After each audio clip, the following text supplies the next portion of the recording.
Alright guys, welcome to today's video. Before we start today's install, what I've got behind me on the hood of Granda is our new merch drop. Right here, we have a couple of the new t-shirts from the merch drop that we finally got samples in. We've got white with teal with a teal background. We have no background. We have a green background. And on the front of all of these, they have their respective colors in Granda on the front. So you have the teal. This one with none has a green one. And then I believe this one, I did not put one on the front. Yep, there's nothing on the front there because the greens wouldn't match. Because that's the closest green you could get, and that's different greens. So I didn't want it to look weird. So this one doesn't have Granda, doesn't say Granda on the front. And if you notice, I'm also wearing one of just the basic brand t-shirts. This one has just the basic smiley. You can see that, just the basic smiley on the back of it. This drop is only gonna last until August. I think I might just leave this shirt up after August. All the specialty background colors I'm gonna take down after August. Go grab one right now, MrCleanMax.com. Use code GRANDA10 for 10% off. Let's get on to today's install. I'm actually so stoked for today's install. So if you look at this, we have a full custom Alcantara D-shaped racing wheel for the Audi. Now my good friend Steven is selling his A3, which makes me so sad because his A3 is so freaking sick. But he was letting me know that I could buy some parts off of him. So I bought this steering wheel off of him. I also got some other parts off of him, which we are not going to reveal. We'll do that in another video. But we're going to do the steering wheel in today's video because this will literally take 10 minutes. What we will need is an Allen key set. Dropped that. And then we will also need a 10mm wrench. And I believe that is it. Because these have triple squares or Torx bits. Triple squares, Torx bits, all kind of the same, but also different at the same time. But funny enough, Allen keys can fit Torx and triple square bits if you're careful enough. So this will be no issue. 10mm is for unplugging the battery because we're going to be messing with the airbag. Don't want that to blow up in your face. Should be quick and easy install. Let's go get it done. Remember in the last video when I said it was supposed to be sunny all week and it started raining? It hasn't stopped raining. Like right now is like the first time it stopped raining in the past 2 days. Like I said, first thing to do, pop the hood, grab our 10mm wrench, because I don't want an airbag to blow up in my face. I'm gonna have to reset the clock and everything, which is a huge pain in the butt, and reset the radio as well. But hey, that's a small price to pay for not almost dying during an install. So, oh. Get that out of the way as well. Push this out of the way so it won't accidentally hit anything. All right, now move on to this stuff. So like on this steering wheel, there's going to be a Torx bit behind here somewhere. I'm assuming they're behind these little flaps. I use this wheel to find the correct size. And now we will, hopefully it's the same size in this guy, you know.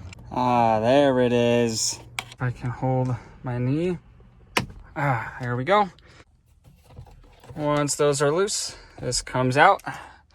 Then we've got this to take care of. We just have to unplug the airbag from all this so we get the airbag away, because we're gonna be using the airbag again because obviously there's not one in here. So we just need to get the airbag free from this, and then we have another huge Allen key. Well, I mean, that's a triple square, but we're going to use an Allen key to get the wheel off. And then we just swap that one over and just plug everything in, and it's that simple.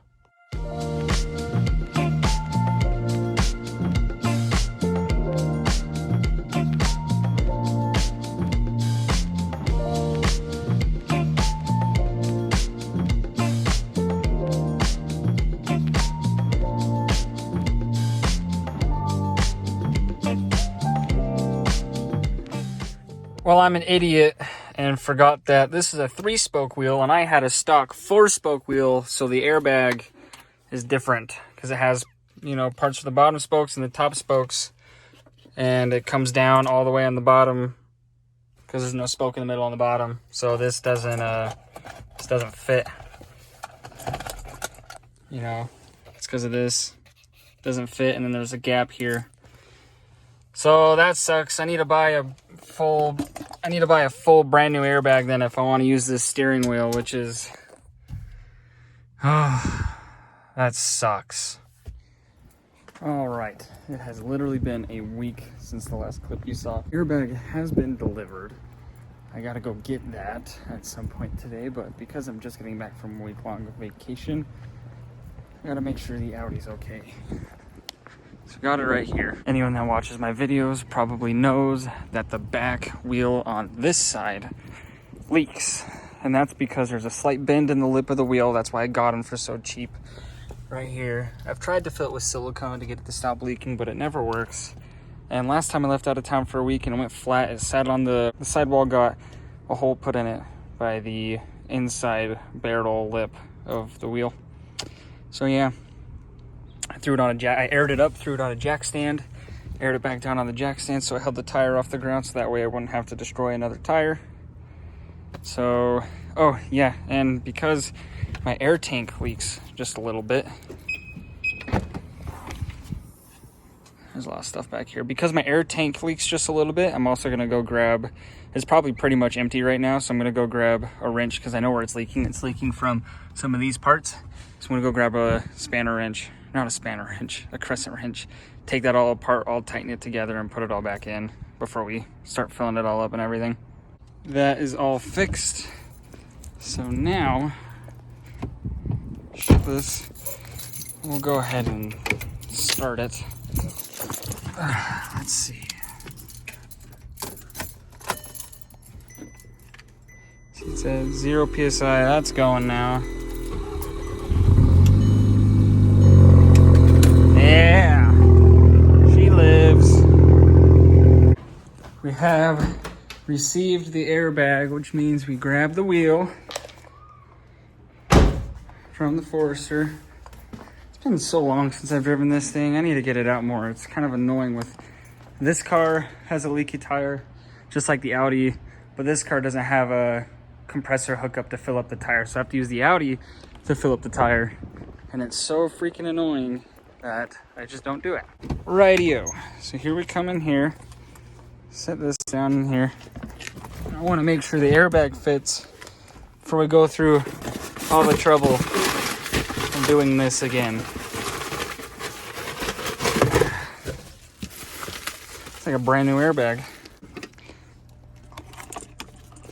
Ah, it fits. Let's go. And the airbag fit perfectly. I had to pull these out.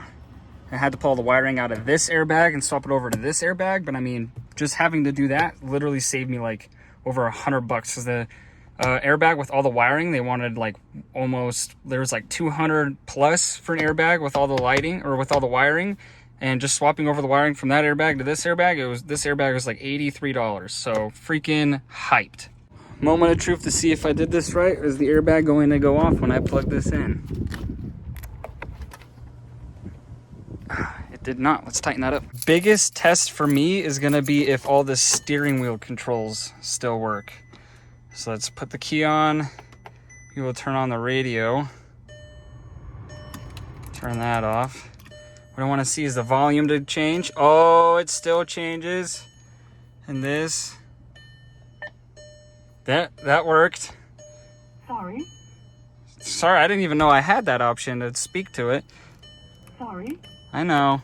The car freaks out whenever you unplug the battery. That's why all these lights are on. But awesome. Yep, that works. You see that changing up there? Insert phone and TPMS. All the steering wheel controls work. That's awesome. I'm freaking so hyped for this. Forgot that we also have this wing that I bought. It's Maxton wing. So it's just a lip extension for the stock wing. So we're gonna throw this on real quick.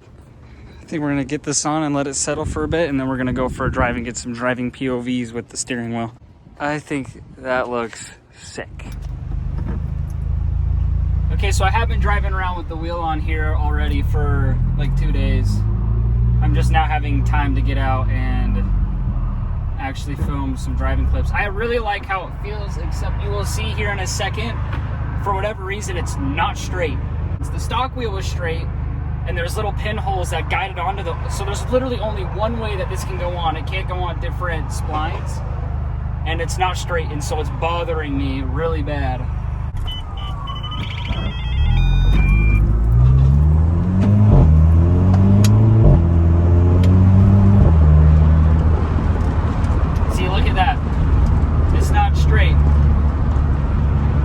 It's like not off by a lot, but it's enough because you have the middle stripe that it bothers me. We got an ambulance. So I drive the car in manual mode because auto mode sucks. It shifts way too early and it bogs the car down.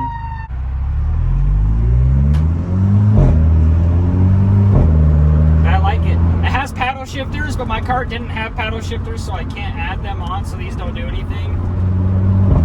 I'll show you if I put it in auto mode and try to accelerate, it just like shifts really early. See, I'm trying to go faster and it's just shifting. It's so annoying. And that's bad for the engine to bog it down like that, and then when you're trying to accelerate it keeps shifting up, and then it adds boost because you're trying to accelerate and it's bogging it down. It's really not good for the motor. So that's why I drive the manual mode, because I'm trying to save my engine.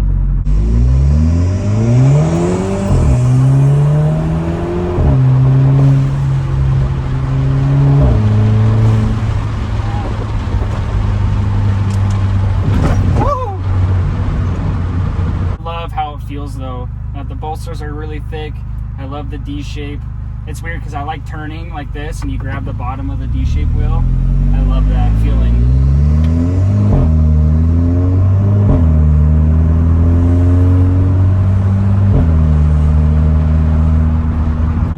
Quick drive to Mexico.